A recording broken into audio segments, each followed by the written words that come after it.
Assalamualaikum, saya Wan Muhammad Najmi bin Wan Nazri. Kami akan membentangkan projek data structure. Jadi, saya telah memilih soalan yang pertama dan soalan kedua. Jadi, saya akan membincangkan terlebih dahulu iaitu soalan pertama. Soalan pertama, create the new organizational chart. So, kita orang telah memilih teknik sebagai our teknik to create the new organizational chart. Jadi, daripada soalan tersebut, daripada jadual, kami terus pergi kepada buat chart iaitu menggunakan teknik trees. Bagi root trees ini ialah board of director. Board of director mempunyai 3 anak iaitu director 1, director 2 dan director 3. Dan setiap director mempunyai anak. Bagi director 1 mempunyai special interest group, bagi director 2 mempunyai compliance committee, and director 3 mempunyai technical committee. Bagi setiap anak bagi director 1, 2 dan 3 juga mereka mempunyai anak.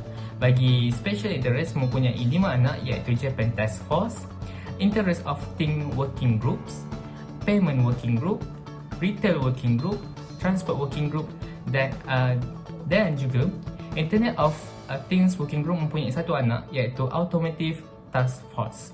Bagi Director 2, anak bagi Compliance Committee mempunyai 3 iaitu Compliance Program Working Group, Minimum Level of Interoperability Working Group dan Testing Working Group. Bagi Compliance Program Working Group mempunyai 1 anak iaitu Interoperability Certification Task Force, dan bagi Testing Working Group mempunyai 3 anak iaitu Plugfest Task Force, RF Testing Task Force dan Test Tool Documentation Task Force.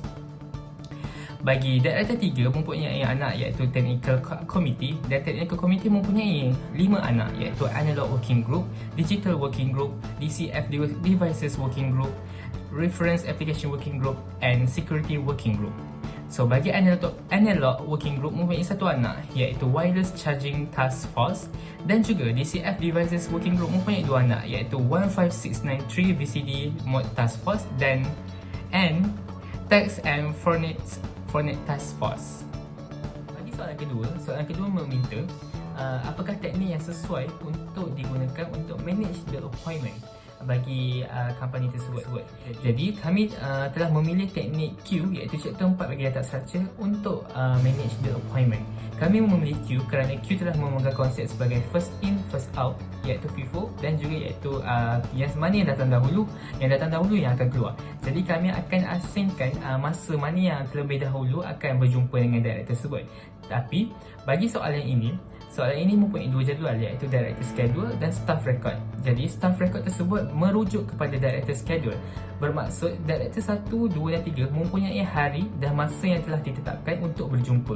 Jadi bagi staff record, mereka juga telah mempunyai hari dan masa untuk berjumpa, tetapi mereka tidak tahu director mana yang mereka akan berjumpa.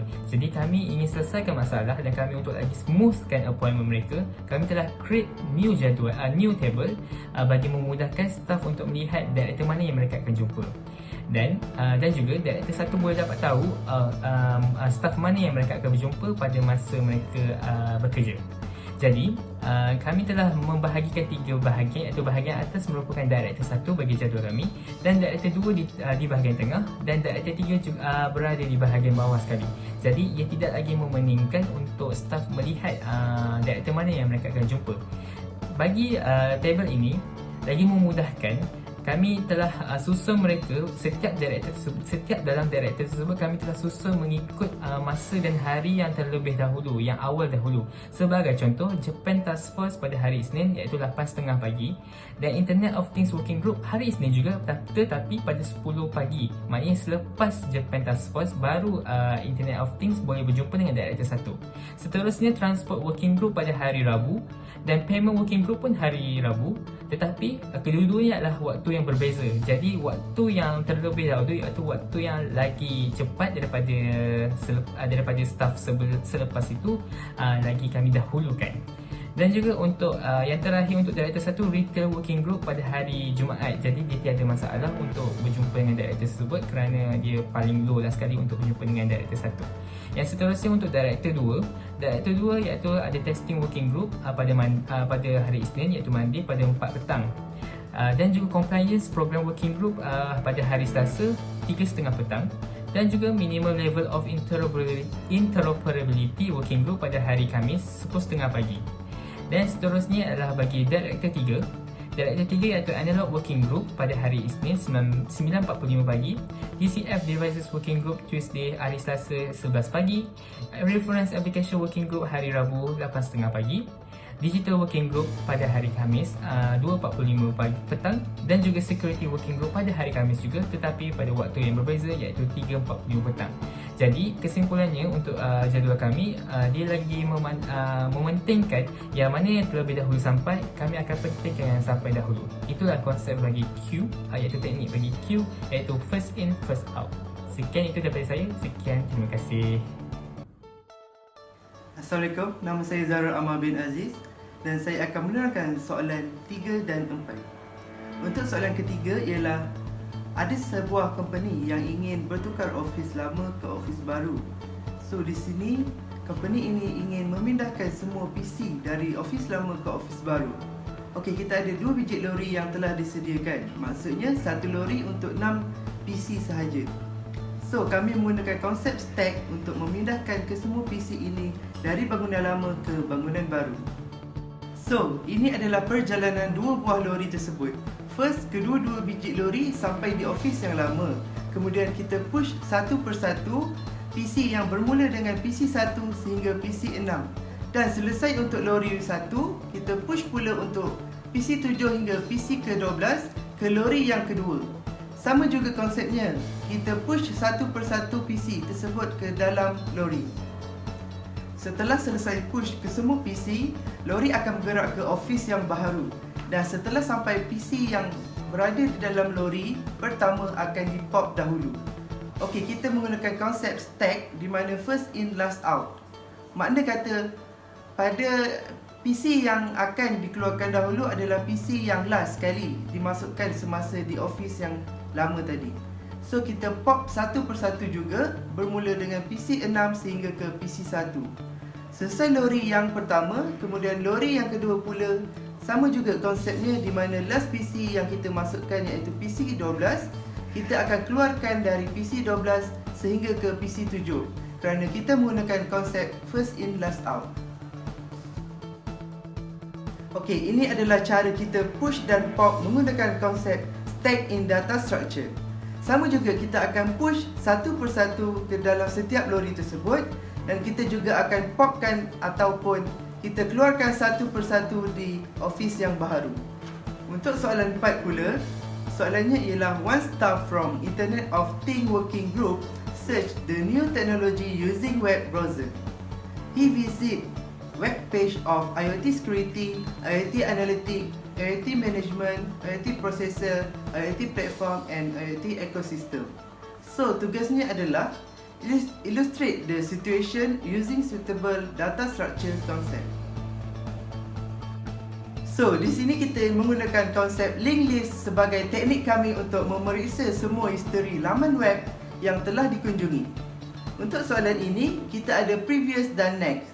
So, previous ini kita akan menyimpan address kita sebelum ini. Jadi, bila kita masukkan ke setiap laman web dan keluar, akan ada history dan jika kita ingin kembali ke page tersebut, kita perlu tekan sahaja back yang membawa maksud previous. Dan dia akan bawa kita ke address page yang kita masukkan sebelum ini. Sebagai contoh, kita masuk ke laman web IoT management dan kita ingin kembali ke laman web IoT Analytics, kita just tekan sahaja button back dan akan membawa kita ke laman web sebelum ini. Okey, itu sahaja daripada saya. Sekian, terima kasih. Assalamualaikum warahmatullahi wabarakatuh. Nama saya Muhammad Nur Haziq bin Bahari. Saya akan terangkan soalan 5 dan 6. Okey, soalan 5, soalannya adalah Payment Working Group wants to store the ID number of 10 DFC forum new staff. Okay, the data will be stored in the company online system. The list of the new staff is, okay, kita ada 10 nama staff iaitu Ahmad, Alan, Bella, Charles, David, Glenn, Kevin, Mary, Mona dan Samuel. Berikutan dengan dia punya course code lah. Macam contoh Ahmad, dia punya course code adalah DFC 2018. Okay, soalan dia adalah you need to illustrate the simplest data structure concept how the system will simply place all the ID number. Okay, so saya gunakan cara array dalam chapter 1 that need to illustrate the simplest data structure concept. Okey, di sini saya pecahkan kepada dua array, di mana array 1 untuk nama staff dan array 2 untuk course code untuk staff tu sendirilah. Okey, macam contoh kita ada Ahmad untuk array 1, untuk semua tu name. Kita ada Ahmad, Alan, Bella, Charles, David, Glenn, Kevin, Mary, Mona dan Samuel. Berikutan dengan indeksnya, kita start daripada 0 sampailah 9. Okey. Untuk array 2 pun sama juga. Kita start dengan course code staff Ahmad ni, guna indeks 0. So dia akan berkait rapat dengan array 1 sebab indeks dia sama. So Ahmad mewakili dia punya course code DFC 2018. Okey, untuk Alan pula dia punya indeks 1 sama dengan course code dia, iaitu DFC 2020, dan berikutan dengan Bella. Indeks dia sama dengan array dalam 2 tu, DFC 2024. Dan Charles dalam array 2 dalam indeks 3. David indeks 4 sama dengan course code dia juga, DFC 2017 dalam indeks 4 juga, dan berikutan dengannya.